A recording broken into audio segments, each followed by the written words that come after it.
Hello बच्चों, कैसे हो आप लोग। ईडू टीच में आपका स्वागत है। कुछ स्टूडेंट का कहना था साइकोलॉजी पढ़ाने के लिए इंटर का।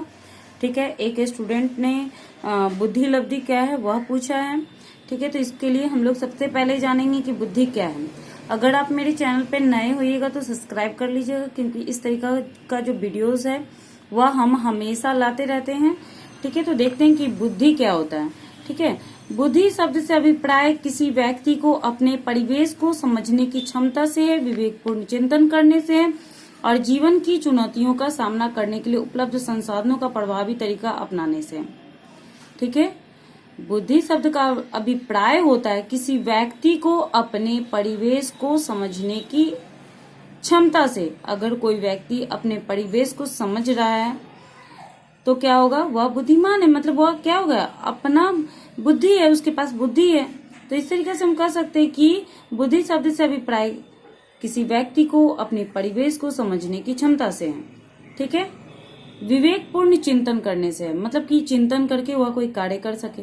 जीवन की चुनौतियों का सामना करने के लिए उपलब्ध संसाधनों का प्रभावी तरीका से अपनाने से है, कि वह जो है चुनौतियों का सामना करे और जो भी उसका संसाधन यूज करने के लिए है उसका वह आसानी तरीके से इस्तेमाल करे। ठीक है, तो बुद्धि के प्रकारों का वर्णन करें। ठीक है, बुद्धि का 3 प्रकार होता है। थॉर्नडाइक ने बुद्धि के प्रकारों को 3 भागों में विभाजित किया था। थॉर्नडाइक ने बुद्धि के कितने भागों में विभाजित किया? 3 भागों में विभाजित किया। पहला प्रत्यक्ष बुद्धि, दूसरा जो है आपको अप्रत्यक्ष बुद्धि और तीसरा सामान्य बुद्धि। ठीक है, पहला जो है प्रत्यक्ष बुद्धि, दूसरा जो है अप्रत्यक्ष बुद्धि और तीसरा सामान्य बुद्धि। तो इस तरीके से प्रत्यक्ष बुद्धि देखते हैं। इस बुद्धि द्वारा व्यक्ति को वस्तुओं एवं पदार्थों को पूर्णतः समझने की शक्ति प्राप्त होती है।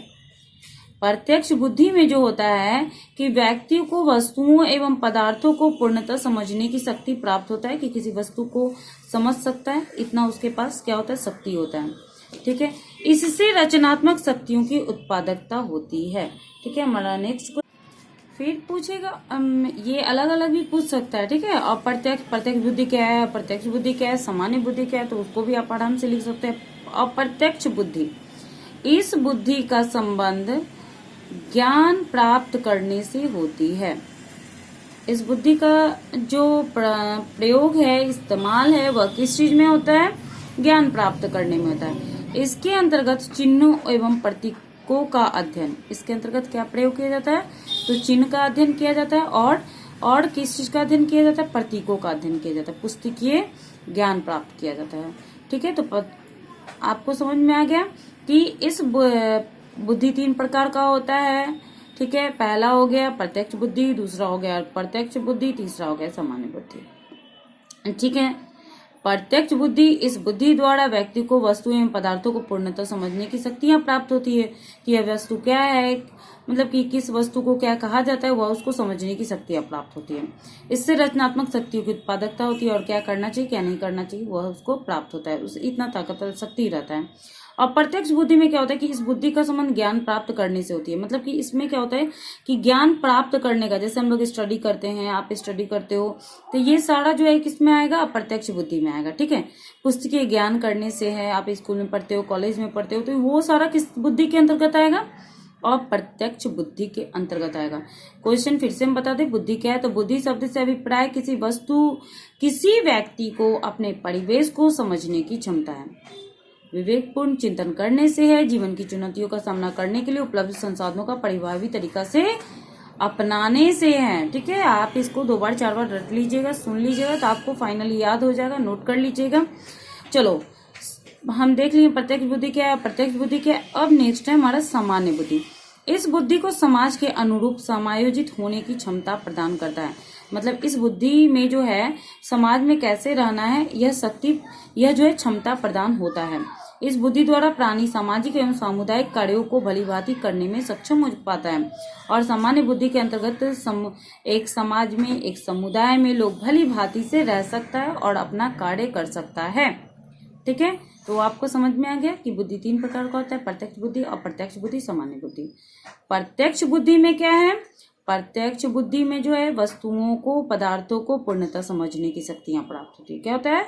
वस्तुओं को और पदार्थों को समझने की शक्तियां होती है। और प्रत्यक्ष में क्या होता है कि इसमें पुस्तकीय ज्ञान प्राप्त करने का क्षमता होता है। और सामान्य बुद्धि में क्या होता है, सामान्य बुद्धि में क्या होता है कि समाज में कैसे रहना है, समाज के अनुरूप कैसे रहना है, ठीक है, और सामाजिक कार्य को भली भांति कैसे करना है। समझ में आ गया कि इसमें किसी वस्तु को जानने और समझने की जो भावना होती है वह प्रत्यक्ष बुद्धि हो गया। अप्रत्यक्ष बुद्धि में पुस्तकीय ज्ञान अर्जन करने की जो क्षमता होती है वो प्रत्यक्ष बुद्धि हो गई।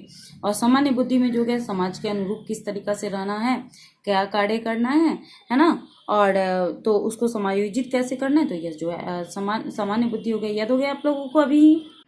चलो, तो ये क्वेश्चन है जो एक स्टूडेंट है मेरा वो पूछा है कि बुद्धि लब्धि क्या है। क्या क्वेश्चन, बुद्धि लब्धि क्या है। तो किसी व्यक्ति की जो मानसिक आयु होती है, मानसिक आयु का विचार पहले हम लोग देख लेते, फिर हम आपको सिंपल भी बता देंगे। मानसिक आयु का विचार आरंभ करने का श्रेय किसका था, विनय का था, विनय, ठीक है। कहीं क्वेश्चन पूछेगा ऑब्जेक्टिव भी, मानसिक आयु का विचार आरंभ करने का श्रेय किसका था, तो विनय का था। जिसे स्वीकार करते हुए बुद्धि मापन के लिए बुद्धि लब्धि मतलब IQ टेस्ट जो होता है, ठीक है, IQ जो होता है का उपयोग सर्वप्रथम मनोवैज्ञानिक टर्मन ने किया। अब एक क्वेश्चन ऑब्जेक्टिव इससे भी बनता है कि बुद्धि मापन के लिए बुद्धि लब्धि IQ का उपयोग सर्वप्रथम किस वैज्ञानिक ने किया, तो टर्मन ने किया। किसने किया, टर्मन ने किया। इन्होंने स्पष्ट किया है कि शिशु की शारीरिक आयु के आनुपातिक स्वरूप को ही बुद्धि लब्धि कहा जाता है। बुद्धि लब्धि इक्वल टू क्या होता है, बौद्धिक आयु। बौद्धिक आयु का मतलब क्या होता है, मानसिक आयु। बौद्धिक आयु का मतलब क्या होता है, मानसिक आयु। मतलब बच्चा जो होगा या बड़ा जो होगा उसका मानसिक आयु क्या है, ठीक है। कालानुक्रम आयु मतलब जिसका व्यक्ति या बच्चा जिसका भी हो रहा है तो उसमें उसका जो वास्तविक आयु है उसकी कितनी है, into 100, ठीक है। तो इस तरीका से हम इसको एक और भी कह सकते हैं कि बुद्धि लब्धि इक्वल टू मानसिक आयु बाय कालानुक्रमिक जो अनुपातिक आयु होता है उसको भी कहा जाता है। फिर से हम लोग देख लेते हैं कि बुद्धि लब्धि क्या है। किसी व्यक्ति की मानसिक आयु को, किसी व्यक्ति का मानसिक आयु, क्या चीज, मानसिक आयु, किसी व्यक्ति का मानसिक आयु है ना, किसी व्यक्ति का मानसिक आयु या बौद्धिक आयु से भाग देने पर का मानसिक आयु को किस चीज से, ये जो यथार्थ या वास्तविक आयु, वास्तविक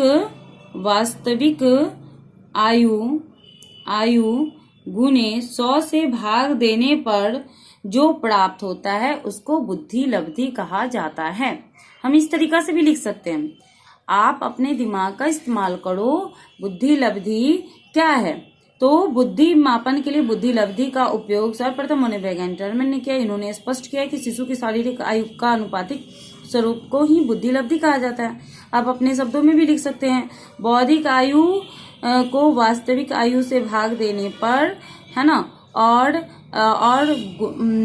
गुने 100 करने पर जो आता है, जो स्वरूप आता है उसे क्या कहा जाता है, बुद्धि लब्धि कहा जाता है। या किसी व्यक्ति की मानसिक आयु को उसकी कालानुक्रम वास्तविक आयु को वास्तविक आयु या कालानुक्रमिक आयु से भाग देने के बाद, इसको भाग देने के बाद, ठीक है, 100 से गुना करने के बाद जो प्राप्त होता है उसको बुद्धि लब्धि कहा जाता है। फिर से समझ लेते हैं हम लोग कि मानसिक आयु को वास्तविक आयु से भाग देने के बाद, है ना, जो आता है उसको 100 से गुना करने के बाद प्राप्त व्योड़ा को बुद्धि लब्धि कहा जाता है। ठीक है, तो आपको समझ में आ गया कि बुद्धि लब्धि क्या है। थैंक यू मेरे वीडियो को देखने के लिए।